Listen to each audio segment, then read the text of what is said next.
Жылдам хабарнама шұғыл дерек. Ассалаумағалейкум армағазағы, егер ең соңғы жаңалықтарды алғашқылар қатарында біліңіз келсе, арнамыздағы подписаться және де бір ғана лайк түймелерін басып видеоролигімізді соңына дейін қараңыз.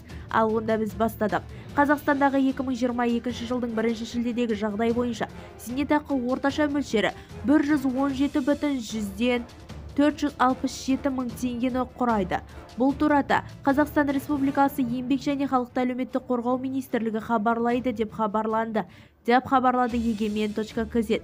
1 шілдедегі қарылы бойынша қазақстандықтарға 1,4 триллион теңгеден астам сомада зейнетақы төленді. 2022 жылдың маусымында республика бюджеттен зейнетақы үшін 261,9 миллиард теңге, оның ішінде базалық зейнетақы үшін төлем үшін 180 миллиард теңге бөлінді. Бізді тамашалауды жалғастырыңыз және ең соңғы жаңалықтарды тек қана біздің каналымыздан таба аласыздар.